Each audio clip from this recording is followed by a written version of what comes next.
त्याच्यापैकी आमच्या 6 परिस्थितीचे कोल्हापूरमध्ये मागच्या वेळेस फक्त 50 लोकांनी चेक केले आणि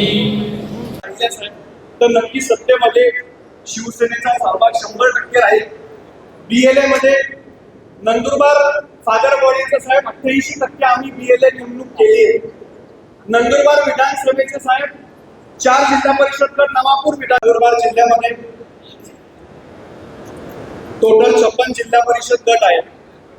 2019च्या निवडणुकीमध्ये आपल्याला 9 सीटा भेटल्या होत्या, कारण पहिल्यांदा आपण शिवसेनेच्या चिन्हावरती जिल्हा परिषदची निवडणूक लढलो. सध्याची परिस्थिती साहेब अशी आहे की आपण जवळजवळ 18-19 सीटांवरती निवडून येऊ शकतो अशी परिस्थिती नंदुरबार जिल्ह्यामध्ये आहे, कारण तेवढी तयारी आपण केली आहे.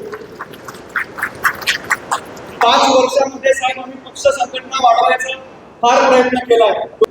आमची मेहनत सुरू आहे सर. 9चे डबल कसे करायचे. मागच्या वेळेस आपल्याकडे संधी अशी होती की शिवसेनेचे लोक ज्या पक्षासोबत जातील त्या पक्षाचा जिल्हा परिषदचा अध्यक्ष निवडून जिल्हा परिषदचा अध्यक्ष बसेल. तर ती चावी आपल्याकडे होती आणि तीच सिस्टीम पुढे ठेवण्यासाठी शिवसेनेचे मॅक्सिमम लोक किती निवडून येतील यासाठी आम्ही पूर्ण जिल्ह्याचा ऑलरेडी दौरा केला सर. आमच्या दादा असो, शिरीष दादा आता आले, आम्ही असो, भैयासाहेब असो, प्रत्येक गट वाईज गाव वाईज आम्ही जाऊन मिटिंगा घेतलाय. कारण अगोदरच्या काळामध्ये डिसेंबरच्या महिन्यामध्ये जिल्हा परिषदच्या निवडणुका होणार होत्या. प्रमुख उमेदवार आपण ठरवून प्रत्येक गावाईज सगळे आपण प्रचार केला, लोकांच्या भेटीगाठी घेतल्या, नाराजी समजून घेतल्या. युवा सेनेच्या माध्यमातून 100% आपण नंदुरबार विधानसभेमध्ये BLAची नोंदणी झाली आहे. ऑनलाईन आपल्या शिवसेनेच्या ॲपवरती पण दिसेल आणि तीच आम्ही कलेक्टर ऑफिसला यादी सुद्धा सबमिट करणार आहोत. येणार नगरपालिकेची निवडणूक झाली. नगरपालिकेमध्ये 41 पैकी 29 नगरसेवक शिवसेनेच्या चिन्हावरती निवडून आले.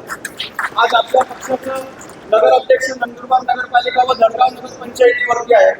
3 पंचायत समिती आपल्या मालकीच्या होत्या, शिवसेनेच्या बहुमताच्या होत्या. मार्केट कमिटीवरती शिवसेनेचाच चेअरमन नंदुरबारमध्ये आहे. 18च्या 18 सीटा साहेब शिवसेनेचा माणूस निवडून आला. स्थानिक मंत्री होते, त्यांच्या भावाला काढूनही आपला माणूस मार्केट कमिटीच्या इलेक्शन मध्ये निवडून आलाय. आपण आम्हाला वारंवार सपोर्ट केलाय. पक्षाने आम्ही ताकद देण्याची मागणी केली होती, ती आपण दिली आणि त्याचं निश्चितपणे येणाऱ्या काळामध्ये सुद्धा स्थानिक स्वराज्य संस्थांमध्ये आम्ही तुम्हाला रिझल्ट देऊ. काही नसताना साहेब 120 ग्रामपंचायतीपैकी आज 130 ग्रामपंचायतीपैकी 64 ग्रामपंचायतीवरती आपले सरपंच आहेत. शिवसेनेच्या पॅनलवरती निवडून आलेले सरपंच आहेत आणि एकनाथ शिंदे साहेबांच्या माध्यमाने किंवा मनरेगा सत्यपाल डोंगरे साहेब असतील, गोगावले साहेब असतील, त्यांच्या माध्यमाने आपण प्रत्येक सरपंचांना काही ना काही ग्रामपंचायतीला स्थानिक कामं देण्याचा प्रयत्न केला आहे.